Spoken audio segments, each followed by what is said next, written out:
Hey guys, what's up? It's ArcadeCode here. Welcome to episode 6 of our Unity tutorial. So last episode we got this cube moving around pretty easily using these keyboard, these keys and the axes, and we got it times by delta time. Now what we want to do now is add a bit of color to the game. To do so, we need to add something called materials. Materials are basically textures, so an image, and extra other textures or images to give it special effects. A material, for example, can hold how much light it will reflect, and other special effects, for example, if it's transparent, if it will refract around it, which is basically bend the light as it goes through. And you can do loads and loads of cool, neat effects, and are generally what give a game the good graphics they have. So we're just going to create a very simple one right now. And if we go to our assets folder and don't mind this SC here, you can do edit, assets, create, material. So name it um, cube, and right click inside your assets folder, create folder, and call it materials. This way everything is nice and organized.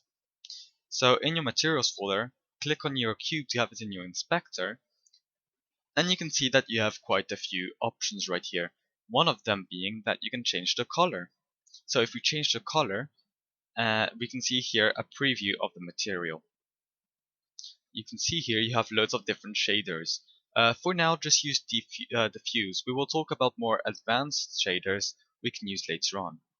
If you select your cube, you will see inside your inspector underneath the mesh renderer, the materials tab. You can see that the current element 0, being the material, is default.diffuse.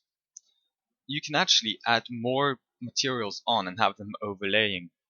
This is why you can change the size. If you set it to 21, for example, you'll have 21 different elements. We just want it to be 1. So selecting your cube, you can drag and drop into the default diffuse your cube text material. Now when you play the game, you can see your cube is red. This is also visible inside your scene view there. Now let's make things a little more interesting. Let's add textures to this. As you can see right now, we can select a texture when we selected our shader over here. But we don't have anything apart from this default part, but it doesn't look very interesting. What you want to do is find any image you want and drag and drop it inside here. I found this one right here on the internet.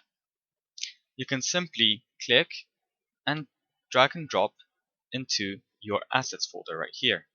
Now you see inside my materials I have an images, the image one. So I want to right click, create folder textures, and drag and drop my image in there.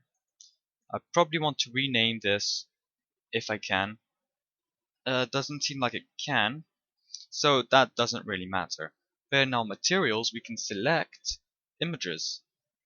Now notice how we still have the color. We probably want it to be white so that we have the original color.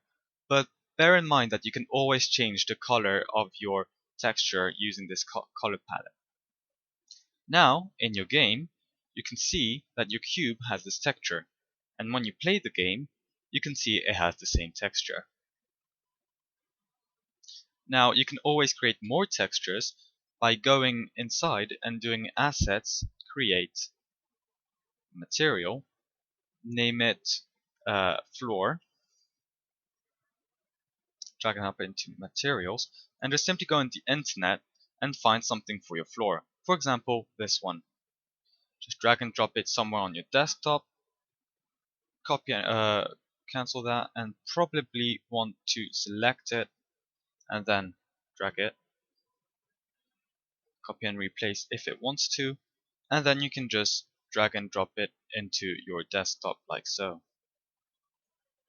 Now you drop into your materials, into your textures, and it probably doesn't want to because of the name. but I will fix that next episode by renaming the textures on my desktop and re-importing them.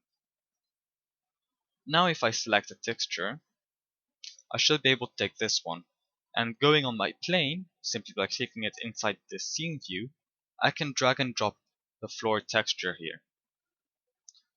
Notice how floor texture takes up the whole space.